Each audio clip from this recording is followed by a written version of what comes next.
everyone. Welcome to Veteran Voices. I'm your host, Mary Kate Soliva, and here at Veteran Voices, I love to interview veterans who are serving beyond the uniform. And you can get Veteran Voices podcast wherever you get your podcast from. We are proudly part of the Supply Chain Now family and in proud partnership with the Guam Human Rights Initiative, a nonprofit that's near and dear to my heart. And you can learn more about that great nonprofit at guamhri.org. So without further ado, I'm super excited to welcome to the show a guest, Jeremy Stalnecker, who is a Marine Corps veteran, once a Marine, always a Marine. Welcome to the show, Jeremy. Thank you, Mary Kate. Really appreciate it. Yeah, and I know that you're an experienced, seasoned podcaster. So, this is for those of you who are just listening, like Jeremy's in the studio, very professional, like looking studio, top notch, and here I am in my dining room. So this is great here. I feel like it should be flipped around here, but Yeah, I well, I'm super excited to have you here. And I just wanted to ask, I love kicking off Veteran Voices with a motivational quote. If you could, you told me you weren't going to sing, but I'm still going to ask you on the spot if you want to. I know Marines have great voices, but maybe that's just karaoke at the lounge. So yeah, I think it's there has to be some adult beverages involved in the good singing for Marines. But no, I am not a singer, but I do have a quote I can share if you'd like for me to great. share I'd a love to quote. hear it. Yes. So one of my favorite quotes, there are a lot of them. I actually keep a quote book, but one of my favorites, and I come back to it again and again, is from Viktor Frankl, who wrote the book Man's Search for Meaning. It's an incredible book. He was he was a psychiatrist and author, very young during World War II, writing a book on psychiatry and a lot of things. And he was interred. He's a Jewish psychiatrist, interred in a concentration camp, lost his family. An incredible story. But he makes the statement, and it's a great quote. He says this, and I'll read it because I can't remember every word. But everything can be taken from a man, but one thing, the last of the human freedoms. To choose one's own attitude in any given set of circumstances, to choose one's own way. When we are no longer able to change a situation, we are challenged to change ourselves. I think that's a great quote. It's a fantastic quote, and I love that you actually you're the first one to specifically reference that book. But that's a book that I have bought many copies of Yeah. because when I was going through the worst, probably the worst year of my life, I was actually given that book by a professor, and it was definitely eye-opening and definitely changed my mindset at that time. And I have given it away as gifts Yeah, to I have many as many a well. Yeah. soldier. So thank you for highlighting that. I think it's an incredible quote, specifically that one too, because we talk about why we served and sort of the freedoms that we're fighting for. But those accolades, those titles, those ranks don't mean anything. They can be stripped away, taken away, and then what do we have at Yeah. that's left over in that attitude? So thank you for sharing that. Yeah, Um, that's right.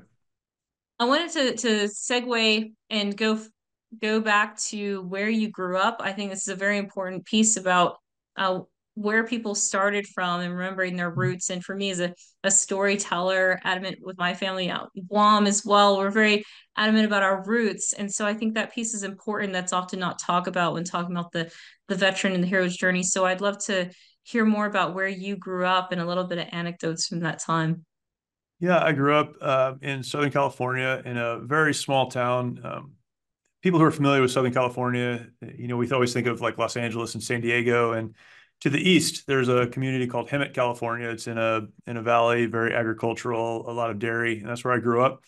My dad was actually a pastor. He pastored a church, a real Wow. small church in the community there. And so, as you know, part of my growing up, people always ask, how do you go from like a small town in a pastor's home to being a Marine? And I learned a lot of things, and people that grow up in small towns, I think there are a lot of values maybe that are instilled in you that may not be present everywhere, but things like community and things like service and things like, giving back to those around you. That was something that my dad, my mom really instilled in me and my two siblings. And somewhere along the way, my dad gave me a book. I was probably 11 or 12 years old. It was an old book that he had had. He found it in his parents' house when he was cleaning their house out at some point, and he gave it to me. And it was a book of stories about Congressional Medal of Honor recipients in World War II. And it was written to boys, in the 60s. So true stories, but told in a very simple way. And I read that book and I read it over and over and over again. So somewhere in my mind, when I was a young teenager, 13, 14 years old, I connected these ideas of service and community and giving back with these stories that I had heard of heroism and doing something for people, outside of yourself and being a part of something bigger than yourself.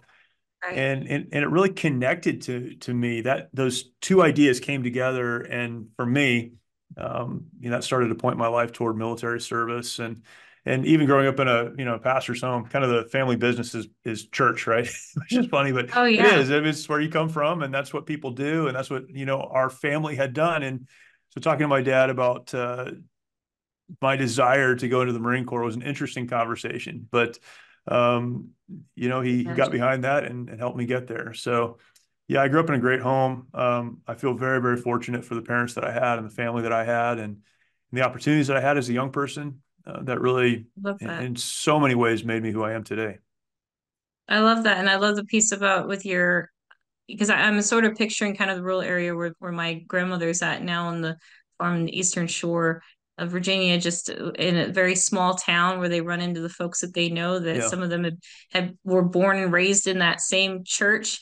And there's like five churches, and the numbers of their congregation are so small, but they're too stubborn to leave their church just to right, go down this to go right, half right, a right. mile to down the street to the other one. And so but they all know each other and they all support one another, but they're very adamant about their church. And Yeah, I remember that during service, being out in the field, it's like you have a Bible in one hand and a rifle in the other, and I was asking the chaplain, like, there's like a yeah, conflict here. yeah, Which yeah, side is he on? So I just I love that you share that and that very open with that. And I'm sure that conversation with your dad was really interesting. Did you have other families, like a grandparent or aunts, uncles that served, that had any kind of familial yeah. influence to you? So it's funny because my grandfather was in World War II, and that was a different Wow. era, right? But he the story is, and I wasn't there, but the story is he had to lie to get in, and so he was actually deployed to Europe, and he was in the army in when he was 17 years old. He's a truck driver. And so I know that about him. And once in a while, that part of his story would come up. I grew up around my grandfather, but he never told stories about it, never talked about it. It was just kind of a part of his life.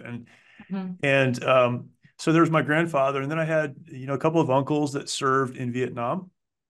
Not a great situation as it was, for a lot of folks. And so um, it wasn't the type of service that our family pointed to or went back to or said you can be like your uncles. It was just something that happened. That was a thing that took place, and that was it. So not really. And my dad, as Wow. patriotic as he is and was, and very conservative in his views, didn't serve in the military. And so yeah, it was. I honestly was filled with dread is a little bit dramatic, but I was very nervous to talk to my dad as a teenager. Like, hey, Dad, is it okay if I do something other than what you're doing? Hmm. And he's like, yeah, do whatever you think you're supposed to do. And I said, well, I think I'm supposed to enlist in the Marine Corps. He's like, there's no way you're supposed to enlist in the Marine Corps. It's got to be something else, right? He's like Um, backpedaling. I yeah, didn't like mean it that no, maybe way. not anything. Um, but it was really important to my parents because of how they were raised. My dad is very educated, but his entire college education to his master's degree was as an adult with a family. So he did all of that kind of night school and that kind of thing. And then my mom did as well. So my mom has an MBA from a good school here in California. My dad has a great education, but they did all of this working nights and all of that. So it was very important to them that my sisters and I had the opportunity to go to college out of high school. Mm. And so the only kind of stipulation he put on me was you could do whatever you want, but we want you to go to college. We'll help you do that. Um, and so I did. And because of that, I ended up in a commissioning program. And that's, people say, why'd you become an officer in the Marine Corps? Because I had to go to college anyhow. That's kind of my only answer. It wasn't like a big dream or That was anything. the conditions. That Yeah, was that was part the of the condition. condition. I had to go to college anyhow. And they thought that was a good idea. So yeah, so that's what I did.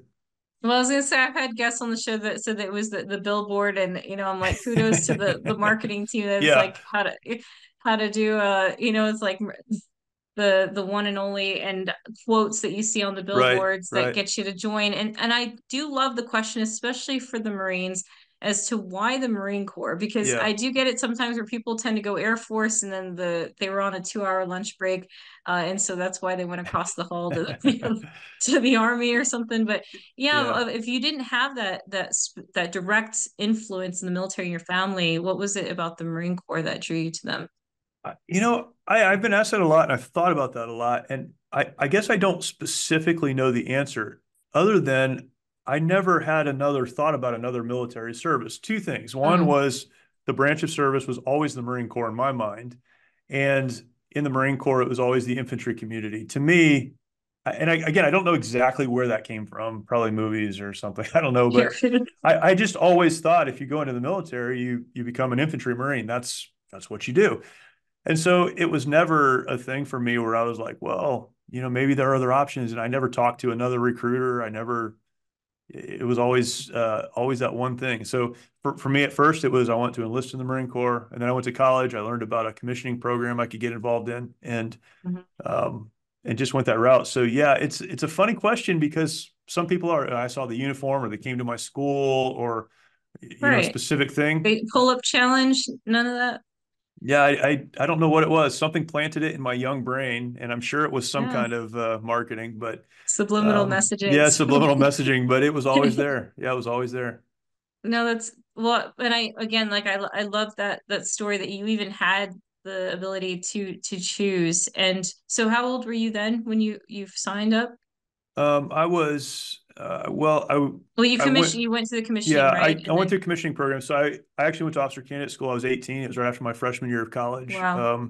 And the Marine Corps has it's a split program. So you go to OCS twice over Mm. 2 summers of college, and that's the program I was in. So 19, what year is that? 1996. I went to officer candidate school and eventually graduated and was commissioned. Yeah. Well, I appreciate that you shared the date as well. Not all, everybody does, but with regards to like what was going on in the world Yeah. at the time, definitely can impact Yep. and things were heating up. So, and I think that that's an important piece in comparison to, what even for those that are joining now, like the eras that we end up joining and why and what was going on in our world, is definitely a factor. And so imagine that with school too, like you're getting ready to commission, um, probably keeping an eye on current events. And where was it that they ended up sending you when you first commissioned? Yeah, when I first commissioned, I went through, so after officer candidate school, I was commissioned, and then the Marine Corps has for all Marine officers go to the same first school, 6 months long. It's called the Basic Officer Course. And regardless of where you're going to end up, every new second lieutenant ends up there. So I went to that school in Quantico, Virginia. And then because I ended up with an infantry contract, I went to infantry officer course, same place in Quantico. So I spent a really unpleasant year in Quantico, Virginia. And then, Pleasant. I'm just yeah, kidding. it was Virginia's a beautiful state. The whole area is nice, but when you spend all of your time getting rained on Right. or snowed on, it was terrible. Uh, Being out from California, I just find that like Californians just don't like it out this way. Like the East Coast is gross to them. So it is a little bit, the humidity is different, right? But I actually went to college in Florida, so that I enjoy the East Coast. I've always liked it, and I always Virginia until I ended up spending a year in training there. But I've gotten over that now that I'm back in California. But I was sent back to California. That's is kind of funny. I always say I spent my entire life trying to get away from my hometown and ended up being stationed at Camp Pendleton, not too far from where I grew up. And so I was around all my family again and stuff. So yeah, so I ended up with 1st Battalion, 5th Marines in based out of Camp Pendleton here in Southern California. no, that's great. And I definitely owe, I feel like a bit of my life probably to a Marine from Pendleton. It was like nearly attacked by a homeless individual Oh, about a wow. year ago, and Oh, he was in civilian clothes, but he like stepped in between me and this guy who was charging at me. He doesn't know me from Adam, no way. and I just looked at him and I was like, you're a veteran or still serving? And he's like, why is that obvious? I was like, you're a Marine, aren't you?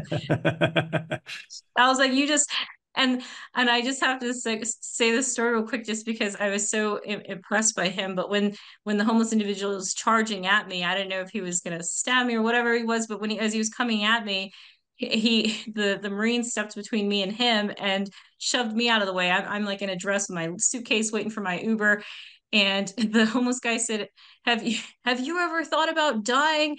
And the Marine was like, I have actually. And Yes, I it's like, have. Have this you? is what he's like, this is when crazy meets crazy at the Yeah. same time.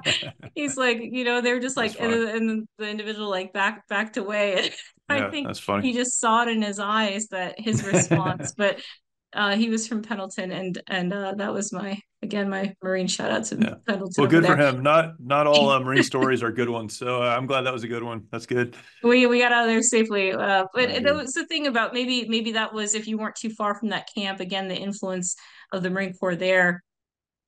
So I'd love to hear, okay, you're out of Quantico, and even though you wanted to see everything, you ended up back in California. Yeah. But let's fill in some of the gaps there with your time in service.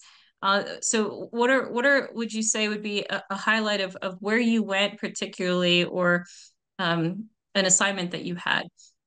Yeah, I was my active duty time was all with First Battalion, Fifth Marines, and man, I knew I was blessed at the time. The leadership was incredible. It's funny. You can find yourself in a good leadership environment, and you may not realize that that's not the norm. And I was in this Right. incredible leadership environment, and I just thought that's how it always was. And I learned later that that's not how it always was and is. Uh, leaders, um, I was a platoon commander, loved that, and had great staff NCOs who helped me and trained me and really guided me. Incredible opportunities. My first Mm-hmm. deployment was in the Marine Corps. We call it 31st MEU deployment. We go to Japan. Actually went to Guam for a while. We did some training in Did Guam. you? Beautiful, beautiful. I've told my wife so many times I'd love to take her there and spend some time there. It's just so beautiful. Um, Thank you. Guam and Australia, and that was my first deployment, and that was kind of a traditional Marine Corps deployment. And It sounds really I, rough. We yeah, had a plane of it was Marines. terrible.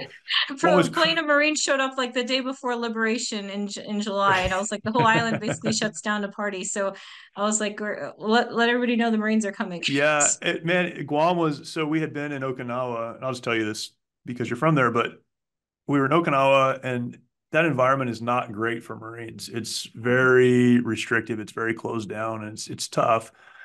Um, and so we got on a ship and we did some things. We were supposed to train in Guam, which we did end up doing, but we trained for like 2 days, I think. And I think we had almost 3 weeks of leave.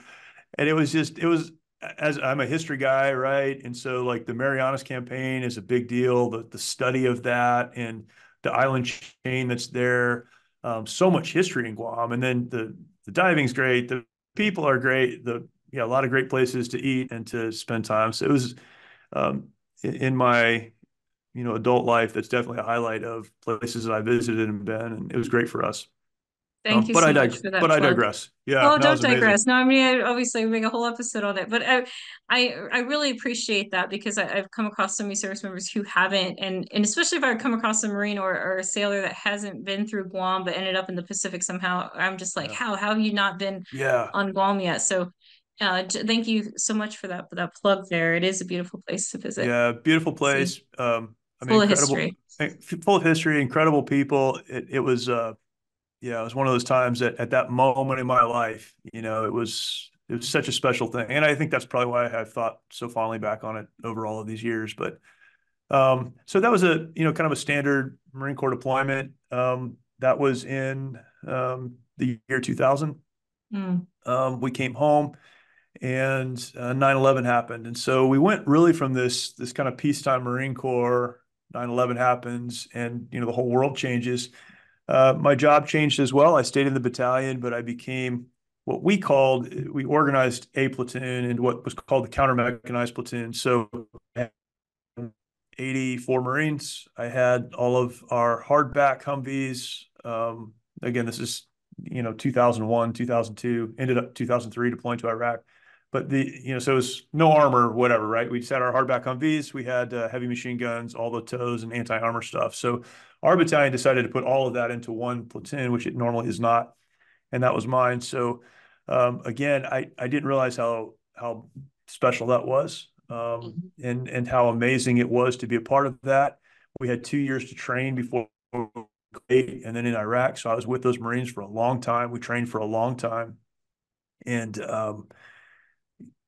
yeah, I don't know if I could say highlight of my time in the military, but I feel extremely blessed to have been a part of all of that, and it was pretty amazing, and that eventually took us into Iraq at the beginning of the war. Wow. And that time were you, because I know with on the officer side of the house, it's a bit different. It's not like the enlisted where we're coming up to re-up or re-enlist at that time. Was there any doubt in your mind at that time about leaving the Marine Corps? Or were you thinking at that time, I'm going to be a lifer? Yeah, so yeah, that's a big part of my transition story. Um I had come out of a peacetime Marine Corps, and there were highlights like my Hmm. deployment, other relationships, other things. But anyone who lived through kind of peacetime military service, particularly I think in the infantry community, it's a very hard time to serve. You train a lot, and that's great. But there's so many problems, so many issues, so much administrative stuff you're dealing with because you have young men, young women who, I mean, for me in the late 90s, early 2000s, young men who are 17, 18, 19 years old, and they have very little oversight or supervision, and it's just one problem after another, right? And so then you have the training issues and the training challenges and all of the other things that come along with a peacetime kind of footing of a military. So I had come out of that. And when 9/11 happened, our battalion immediately spun up. We were given the order to get ready to go and support. At the time, it was special operations stuff in Afghanistan. And we were going to be security and a lot of other things, but we were going to support what was happening there. And so we did. And 9/11 happened, and the next several months was just solid training, live fire training. I mean, it's intense. And then Christmas Eve, we're pulled off that mission, uh, told, and told that we're now going to, in a year, go back to Okinawa. And if people can remember back to that time, we thought that the war was going to be over quickly. And so as an infantry battalion, it's 1,200 Marines, right? It's not a small unit, but as an infantry battalion, we're now going back to Okinawa for a standard non-combat deployment. Everything that happened in the 90s was over quick. So this is going to be quick too. And we missed the war. And the thought of going back to a time military and staying in a peacetime military for me was a very hard thing to get my brain around. Um, I was going to leave the infantry community, go to some kind of a B billet, whatever that would be, before I would come back potentially as a company commander down the road. Um, and I couldn't think about that, right? I couldn't do that. And so I really felt like it was time I'd learned what I had, and I was thankful for it, but it was time to go do something else. And I had the opportunity to, the church that we were attending, I said I'd never get involved in ministry. The church that we were attending, my pastor offered me a job. And so I said, all right, when I get back from this Okinawa deployment, I'll leave the Marine Corps. My contract, would end. I'd resign my commission and go to work at the church. So I'd made that commitment. So I was headed out the door. And then at the last minute, literally, I think we were supposed to go to Okinawa in January. And in December, we were told, no, now you're going to Kuwait. And the entire world Mm. changed. And so, um, deployment, again, mission accomplished. This thing's done. There's not going to be any more war. And so I felt very good about leaving into what I thought would be a peacetime, period. Did you have any, and thank you for sharing that piece because I think it's an aspect that we don't necessarily consider in transition of what's going on in the world, right? Like even during my transition, the pandemic was going on. Like it's not Yeah. necessarily a time of, and it was right around the time of the withdrawal as well. So it's not. there were a lot of things going on. And so Yeah. that can also be a factor too. I had buddies that were going to get out and they decided to stay in because of the jobs, the unemployment rate that was going up at the time, and the looming pandemic that we thought wasn't going to be long at all. And so that does play a factor. And I am curious if during that time, did you have anyone sort of take you under their wing during that time of service, whether at war, at peace? I feel like when we're at a time of war, we're not really thinking about, I guess, what we would call like the fluff, the foo-foo stuff about talking about our Yeah. feelings, they say, while we're in. But I find that when we do have those moments, the periods of grace, that we're able to find those mentors, and somebody does take us under. So I'd love for you to share if you do. Yeah. Um, I have some great mentors, some people that I still look up to, and some that I still reach out to that helped me during that period of time. And I'll say a couple of things, I guess. At that moment in time for me, so then I decided to get out, and then I Mm, end up in Iraq. And we were part of the initial push into Iraq. Our battalion is the first Marine Infantry Battalion into Iraq. First KIA of the war, Lieutenant Shane Childers with one of our Marines. We made our way to Baghdad. April 10th, 2003 was the Battle of Baghdad. That was our infantry battalion. So mm, my whole world changes because I had made a decision to get out. I had put my paperwork in to get out. I had talked to the people I needed to talk to. And now I'm one of a handful of company grade officers in the Marine Corps that has combat experience. And mm, so I went from being, a pretty good infantry leader to now being someone who is an asset that can be used in schools and different places and different billets. And so I now had some of the people that I'd always looked up to coming to me saying, I know you've decided to get out, but we're going to put your paperwork in so you can stay in. And so I found this like real kind of time of friction in my heart and in my mind, trying to understand even what I was supposed to do. Um, my very first company commander when I came um, is now two-star General Cal Worth. Um, he is the CG of 3rd Marine Division. He's done all kinds of things, but at the time he was a captain. He was my very first company commander, and I learned so much from him. And just as fate would have it, right, he ended up staying in that battalion much longer than he should have. He became the executive officer of that battalion, and so I'm having these conversations in Iraq about resubmitting paperwork. And in Iraq in 2003, we didn't. I'm not talking to my wife. I'm not making these decisions with any kind of input from people outside of the military. mm, And I remember coming out of kind of this makeshift office where again someone else I really respected is like, you're making a mistake. You need to stay in. I resubmitted your order, your package for orders without you asking me to. I mean, it's kind of this whole thing, right? And it hit to my pride because that really meant something to me. That was very important to me. But I was really confused, and I walked out of that office, and I remember, at the time it was Major Worth, kind of met me. He was going in, and I was coming out. He's like, "Come here, I want to talk to you." All right. And he just looked me in the eye and he said, "You need to do what you think is right. Don't let anyone else push you one way or the other. I believe in you, and I believe you'll make the right decision."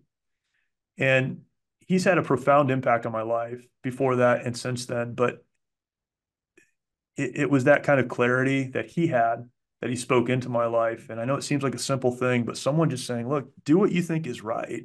Don't look at all the circumstances and this, and don't second guess yourself. Take the path that you believe you're supposed to. And that eventually caused me to continue to leave the Marine Corps and continue on. Our battalion commander at the time, Fred Padilla, retired as a two-star as well. And we have kept in touch over the years, and he's been such a blessing in my life, and just someone that has continued to speak truth, through 20 years of just a relationship outside of the military. So some of those men and others have been an incredible voice in my life. And it's funny how you meet these guys when you're young, and they've continued to speak into me and into my life and my family, my career, everything that I've been a part of. That's like a true real life story, a band of brothers right there. Yeah, I think of yeah, just what you all have experienced, and that's what I mean. I goes back to the origin of of just why we refer to each other as brothers and sisters in Mm. service, because the sort of that the family that initially we didn't choose, because the Marine Corps or whatever branch it was sort of mandated you get people from all walks of life, Right. that Yeah. we Yeah. wouldn't have sat together in the outside Mm. world, but then it changes us what our assignments are, what we go through together, and suck the suck, as they say, and just Yeah. what we come out the other end, and lifelong friendships, relationships. And I am curious because uh, I wanted to circle back to that piece about how you said you didn't even talk to your wife or anybody on the outside. I think that that is also a common thing that we tend to deal with in service, of getting advice from those who haven't actually hung up the uniform yet. Yeah. And I'm curious if after you got that advice from him, did you start opening up at that point to get feedback from your family, or was it still very much a decision you were making solo? I think it was a solo decision. I'll say circumstantially. I Mm, didn't have access to a phone. I didn't have access to um, a computer, and all of that came, but that wasn't something. I think during my time in Iraq, during that deployment, I must have spoken to my wife maybe for 6 minutes over the wow. deployment. And that was only when like I could bum a satellite phone off of a reporter, for a minute or two. And so I just didn't, we wrote letters. But that was, I sound a million years old, but we wrote letters. And I think it's so romantic. I'm over here like, oh, I hope you kept the letters. yeah, I have a box of letters. See, And look at a lot of that. that was, her updating me on her and the kids and all of that. But That. we had already made that decision to transition out. And so really the decision I was trying to make, am I going to follow through on that decision we had already talked about and already worked through, and I had made with counsel, or am I going to take us a different direction? And Mm, so, again, speaking back to the peacetime military, that was a big aspect of it for me. President said mission accomplished, so even though we're in Iraq, we marched our way to Baghdad, the fighting has stopped, this thing's over. Even if I stayed in, I'm not going to, continue to be a combat guy. So um, it probably just is time to get out. And so that was I guess the conflict within me and the friction within me. Um, Now, I will say, as I transitioned, and we could talk about that, but as I transitioned, I didn't have help, mm. and um, I was eventually forced to get help. Um, and essentially I did my best to destroy every relationship in my life along the way. And so that's something that I think has changed a lot. Um, there's at least an acknowledgement that that transition process is a difficult one. In 2003, when we were transitioning, literally, here's how it went. There had classes set up, but as an officer, I showed up for the class and my paperwork was signed off and I turned around and walked out the door. I didn't talk to anyone. I didn't do any of the things I was supposed to. I just got all the stuff signed off and I left. I came home. I I came home from Iraq. 30 days later, I was completely out of the Marine Corps and working on a church staff. And there in between that, it was everybody went on leave. I got out and my service is done. And as you can imagine, the bottom fell out pretty quick after that. So yeah, Well, that's why I wonder too, like you said, you were able to step right into the church community, a community that because yeah, I even spoke like this morning with someone who's going through her transition right now off of active duty, and she doesn't have any, she's not sure where to go, right? And yeah, it's reestablishing that sort of community, especially when you've had that bond, and level of trust that you have to your left and right, and now you're with all these other people who don't understand where you're coming from. They can't relate. How could they possibly? sure. And so that piece, did you find any sort of serenity or peace in knowing that, or as you said, your buddies were on leave. I'm sure that they're still keeping in touch with you, the things that they're going. Was there a part of you that was like, I want to go back? Yes, there certainly was. Okay, so I left the Marine Corps, and my whole life had been pointed toward military service. That's all I had wanted to do. I grew up in the church community. I was a part of a church. That's how I transitioned into a church after the Marine Corps.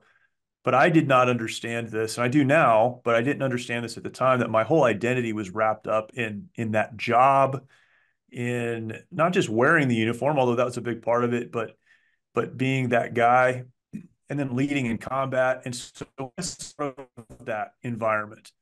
Now no one cares who you are. No one cares what you did in the military. Um, I went from people trusting me, people that I trusted and looked up to, trusting me to make life or death decisions, Mm-hmm. to put people in the right place, to do the right thing. When we were in Iraq in 2003, the forward edge of battle was wherever my vehicle was. I was navigating for our battalion. We were making our way toward Baghdad. And since I was navigating for the entire battalion, 1,200 Marines stretched over a couple miles, wherever we were was the front. And again, I know a lot of that's changed. I know things are different, but that was my situation. And so when I came back, I felt like I had earned this level of respect that I had wanted to have my entire life, and now I don't have it anymore. Now I'm working on a church staff. I'm trying to get volunteers to do what they're supposed to do, and I'm trying to, just work through this stuff that I should understand and I don't really understand. And then I would handle conflict in the workplace, right, with these other church staff members the same way I did in the infantry community, by screaming and throwing a fit and knocking things over. And I became very destructive, and I just became a problem. And then I took that problem home, and I was, frustrated and angry and loud and obnoxious, and threw things and broke things at home. Um, and a church community seems like it'd be the right place, but for me, until I was directly confronted, it wasn't. And I want to be careful, because that should be a place where that help is found. And it could have been, if I had asked anyone for help, if I had said I need help. It was also 2003. We weren't talking about trauma. We weren't talking about post-traumatic stress. No one was aware of the fact that this is what it looks like when you come home. No one asked me if I was okay. No one even ever attributed my recklessness to my military service. I mean, it's crazy to think that now, but no one looked at it and said, well, maybe we should. No one ever said that. They just thought I was, just out of control. And so there were a lot of other things going on at the time, in the world, and certainly, even in our church community. But that being said, it was my pastor and some other good men in the church that finally came to me and said, dude, you're out of control, man. Like, we want to help you, but you can't keep doing what you're doing right now. And so my comfort wasn't so much comfort as it was confrontation. And that became comfort later. But yeah. Well, that's sort of the response. I know you said being careful, but with how you're saying it, because the church community should be that way with a bunch of different faiths. But I think they also recognize about meeting that person where they're at, Right. and sometimes just that level of how that person communicates, right? And I even had an E8 one time tell me that when he talked to me and correct me, and he's like, Sleva, you got to do it this way. He's like, Sleva, I appreciate that I never have to yell at you. Like, I just tell you, and then you're like, Yeah. Roger that, and I'll and do it. But he's like, these, the knuckle draggers over there, like these guys over here, I gotta yell at them. They only Yeah. respond to being yelled at, and they're sort of Yeah. like, you use that word, that confrontation and that confronting you, like they had to just, they couldn't sugarcoat it. They had to tell you what Right. it is, what they were seeing. And they spoke that language, which is the world that you lived in. That's the language you spoke. That's right. And so I think that piece is important too. It's like we want to come in there from this relatability, but it's like no one's going to understand us. But meeting us where we're at, and then being able to speak in that language that we speak, is so important. And I mean, that's why I feel like the reunions, I know that doesn't happen all the case, but especially for the combat veteran, have been so important, that I've seen for so many of my buddies. Yeah. Yeah, that's huge. We just had our, I guess it was a year ago now, our 20th anniversary of the Battle of Baghdad. And Mm-hmm. there were like 600 people there, and it was amazing. And to get everyone together, and people I outside of love the that. military can't connect to this really. It's not like a class reunion, right? Like, there is such a bond that's just so hard to explain to people. And you see these people 20 years later, and it's like no time has passed. And you have in a weird way, you have more in common with these guys that you spent 2 years with 20 years ago than you do with anyone else in your life. And it's crazy, but yeah, it is very, very helpful. And it's a real encouragement. Yeah. No, I love that you just met with them too. And the thing that's interesting that maybe this did happen, but we didn't touch on it is whether during that time when your pastor in the church community approached you, did you at any point in that time reach out to any of those you had served with? Was there any no. Yeah. No. No. So one part of all of that, I think, and what kind of aided, you asked if I wanted to go back. Um, when I came home, it was the middle of 2003, and I know not everyone has this timeline right on their brain, right? But about 7 months later, the first Battle of Fallujah kicked off, and the Mm, Marines that I had served with that were still in redeployed and were a part of the first Battle of Fallujah. So, I'm having a hard time figuring my life out. And then, kind of in the middle of that, I start to hear about some of these young Marines that I had served with being killed and some other things that had happened there. And I felt like I had abandoned them, and mm, and there was a lot of guilt that went along with that. And so a big part of kind of moving forward for me was not staying in contact with anyone. And eventually, about 10 years later, I had one of those Marines reach out to me, and he's reconnected me with hundreds of other, Marines. It's been an amazing thing, but absolutely not. And I don't know if it was embarrassment, if it was, I don't know what it was, but no, I couldn't stay in touch with them. it was interesting because I do wonder if that would have been any difference. But like you said, at that time there wasn't a name for that. We weren't Right, using like right, post-traumatic stress, or I mean, even now they're working to drop the D at the end, so it's not disorder. I mean, there's so much more. We come such a long way in understanding that, and the world was different, a different place. And I think sometimes, at least for me, in asking for help, it was a matter of like they're already focused on doing their thing. They're already in it. They're not going to have time to mess with what I've got right. going That's on. right. So Yeah, that's right. it's so I am would love to hear your advice and guidance. I know your transition is nowhere near, like I said, the resources that are available the post 9/11 veteran today. But what would you say to those we have listeners who are going through transition right now? What would your advice be to them? I guess it would depend on where they are. I think one of the things I had going, I have a wonderful wife, and we had a good relationship before kind of all of that happened. Um, and I was in a church community, and so it took me some time, but I had the people around me who would eventually confront me and kind of help me get moving again. So one of the big things in transition is you don't know what struggles you will have. So put the right pieces in place now. Surround yourself by the right people now, people who have an understanding of where you've come from. Maybe they're other veterans. Sometimes they're not, but that can be helpful. You speak the same language and hold you accountable. So surround yourself with the right people, and then make yourself accountable to the right people. Give some people that care about you and your life permission to speak into your life. And you can do this when the bottom falls out, right? But that's recovery. You'd rather not have to. At that time, it becomes harder. Put the right pieces in place before whatever challenges you face, or you're going to face, you start to face. And then take advantage of the resources.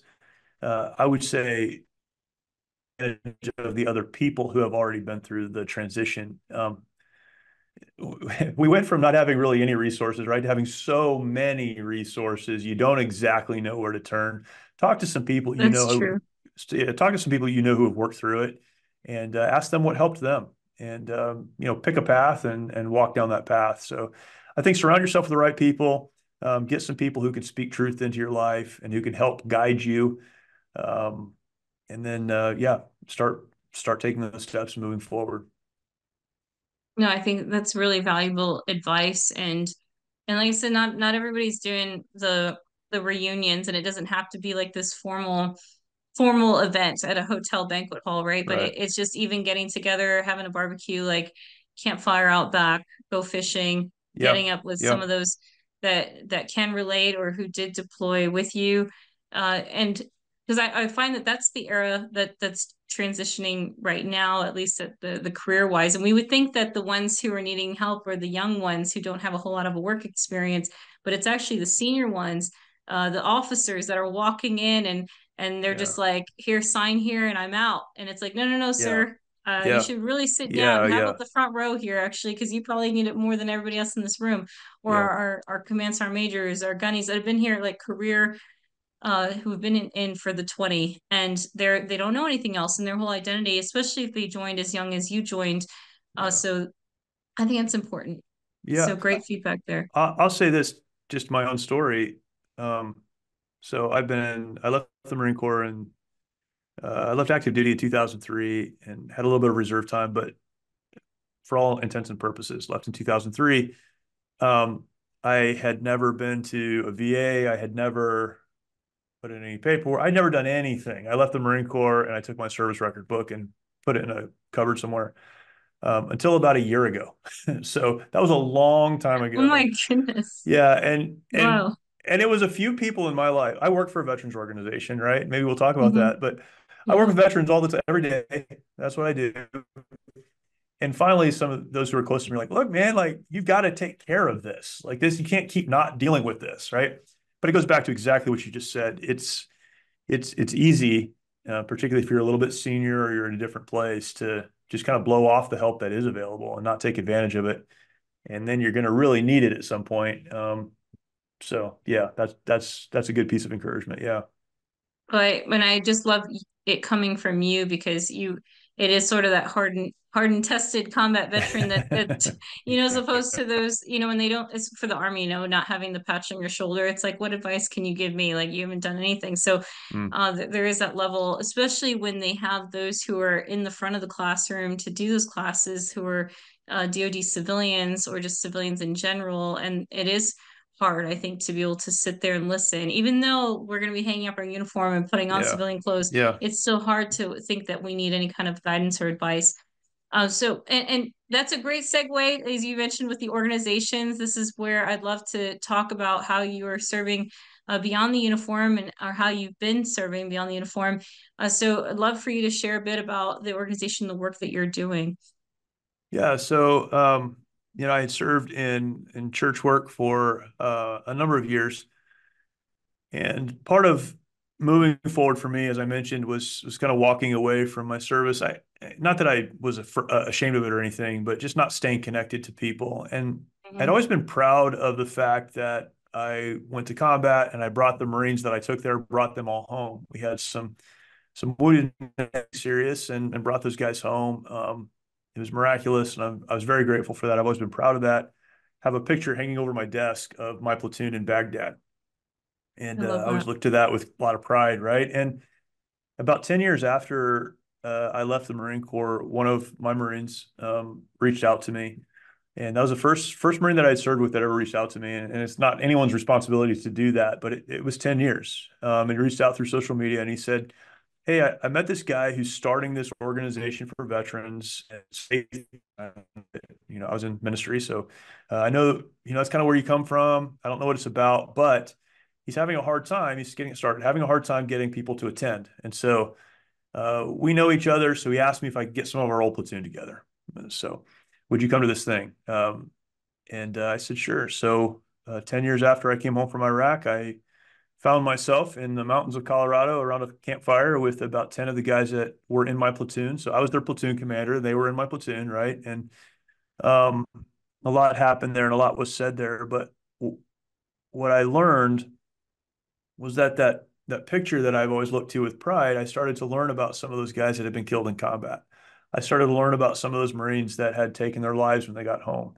And if they didn't take their life, were struggling or, had family problems and on and on and on you could go. I mean, we know all the problems that veterans struggle with. And that was the first time in my life I was confronted with the reality that when you hang your uniform up in the closet for the last time, that doesn't end your responsibility to. If we don't take care of each other, there's no one else to do it. I mean, in America Mhm. is so good to veterans and cares for veterans, and we're blessed. But at the end of the day, it's us that has to take care of each other. And I had learned so much, and I had, gained so so many tools and resources and knowledge and understanding. And I learned in that moment, I still had a responsibility to those guys who were no longer young Marines. They had families of their own and they were doing their own thing, but I still had a responsibility to help. Again, this other Marine veteran was starting this organization, Chad Robichaux, and he said, he's a super charismatic guy, professional fighter, and he's like, I can get people together. I just need help writing curriculum and structuring this program and doing this stuff. Will you help me? And so we started working together. That was in 2012, and we have a nonprofit, an organization called the Mighty Oaks Foundation. We work with veterans, active duty service members, and first responders now and their families to their service in the military, their service in their first responder community. A lot of people who are struggling with trauma outside of the military. It started when they were kids, so now we're even addressing a lot of that. But we have week-long programs across the country. We have close to 1,000 students a year come through one of those programs, and we talk about trauma. We talk about what it means to move forward. We're faith-based, and practically what that means is there are a lot of clinical programs. We're not a clinical program. And so, there are a lot of clinical helps and clinical therapies, but we really start with how do you move forward in spite of what's happened to you, and what is your foundation? What are you building your life on? And we've had over 5,000 students come through one of those week-long programs, and then we speak across the country on topics of resiliency and some of these trauma topics and other things that we've been involved in. So yeah, it's interesting for me now to look back because not only my struggles when I left the Marine Corps, but the fact that I just kind of walked away like, okay, that chapter of my life is closed. I can't go back to that. Now that's where I spend every day. So, yeah, it's been Was an there ever a point interesting journey. that was thinking I'm super excited about this, and I was like, gosh, I wish I had like more hours for the episode because I really want to ask about was there a time where you didn't identify as a veteran? Like if people are like, veterans, any veterans in the room stand up kind of Oh thing, or yeah, any we have any veterans, we've got this 10% off, whatever it is. Like yeah. did you actually identify as a veteran at that Yeah, time or any I period where you didn't? yeah. So even that stuff I struggle with now. I mean, my wife is always yelling at me like, you pull into Lowe's and they have the veterans parking spots, and I'll park right next to it. She's like, why don't you park in the veteran spot? Or yeah, someone asks you to stand up, or there's something else. I just and that's pride, I'm sure, but I still struggle with some of that. I've never ran from my service though. I've done a lot of public speaking, and so Mhm. my story has always been part of my story. It was just in my mind a chapter that's closed. Mm. And even you started off with this, and this is right. Once a Marine, always a Marine, and Marines will fight over like if you say former Marine, what do you mean? We're always a Marine. Like no, like you used to serve and you're not anymore, right? Like we got to be clear on that. But even that idea, I just like I never really identified with that. It was like no, I did that thing, but I'm not doing that thing anymore. Um, and so it's taken me a lot of years. I mean, and again, I've been working with veterans for a long time now, and to get to the point where um, a closed chapter, it's just one chapter in the book, but it is probably a life defining, not probably, it is a life defining chapter. And I talk about this a lot, but you see a 90-year-old veteran with a ball cap on that says, they were in World War II. What has that 90-year-old guy done in his life? But that 2.5 or 3 years he spent, in combat 70 years ago, that's the thing that defined his life. And I never understood that. I definitely understand it now. And Mm. your service defines who you are, how you think, how you interact with other people. And that's not something to be embarrassed about. No, and I appreciate that you mentioned with the Marines because I was like the few, the proud. So you Yeah. mentioned your pride. I was like, I feel like if anyone is with that, it is the Marines, and I feel Yeah. like it's ingrained in you all, especially Yeah. for the enlisted when they stand on the yellow footprints Yeah, that's right. for the first time. But there is that sense of pride. But I think just being able to put the ruck down and just know that you have to carry that load anymore, and that there are people who want to help. They just don't understand, right? And I can see the frustration sometimes in the people who love us and their desire to help and just not knowing how to reach or how to pivot that. So like you said, sometimes it's just over a campfire in the back Yeah. with a couple of beers, and they're Yeah. just, just being able to open up and share things that we were not able to share before with other people. And so that's really powerful. And I love the work that you're doing now. I think that that resiliency piece is so important, that that's not part of the curriculum when it comes to basic Yeah. training, or You're right. it's just like the mission first and then don't leave anyone behind. But there's not this sense of resiliency, or even that survival piece. We don't even call it that, post transition. And I feel like we're going through periods of transition. You don't have to find your dream job right out the gate. I like that Right. you Right. you said like what you're doing now isn't exactly what you're doing right when you hung up the uniform. So I'd love to hear about, like, do you have you were talking about all the people that have gone through your program, as far as how folks can get involved, if they can Yeah. sign up, or Yep. how they can help and support. I appreciate you asking that. So, a couple things about our program. We are not, uh, I refer to it as like top-down instruction. We don't bring in professionals to talk to the rest of us about how we need to Mm, live. Every one of our instructors and team leaders, and it's a very structured program, but everyone who participates in the leadership of our program started as a student.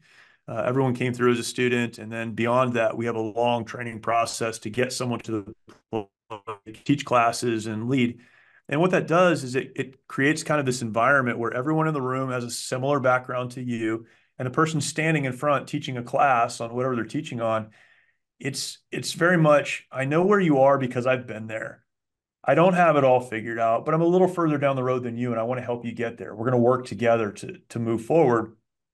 And so it's a great environment, and a lot of veterans, active duty service members are certainly welcome, but a lot of veterans have found that camaraderie that they haven't experienced for a long time in that room, and they're able to let the walls fall down, bust through the facade of I'm okay and all that, and just be honest, because you're around a lot of other people who are exactly like you. So that's the environment. Um, it's the program itself is a week long. We have 5 facilities across the country.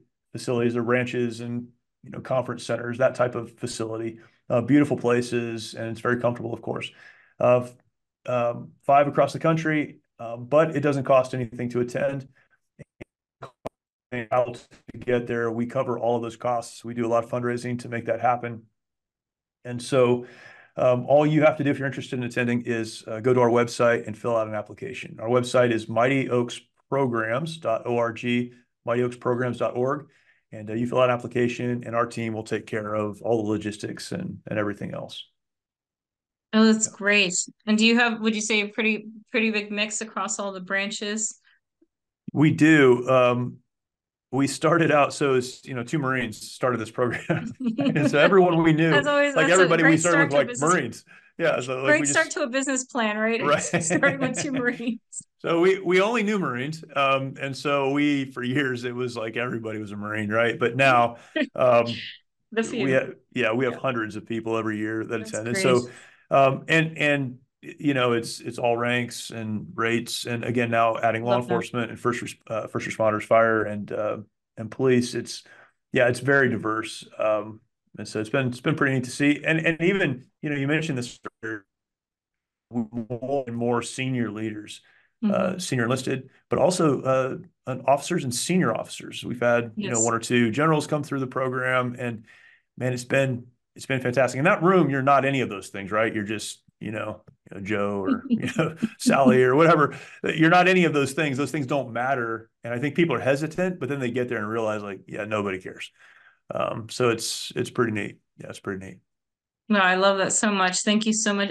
Mighty Oaks, and you said mightyoaksprograms.org, That's for it. where they can find out more information. So thank you so much. I'd love to, if individuals could get a hold of you. I know we said my people call your people, but if there's a Yeah. way that our listeners could reach out, even if it's through social media, what's the best way Yeah. for folks to reach out to you? The best way for people to reach out to me is probably through social media. I have a personal website. It's just my name, jeremystalnecker.com.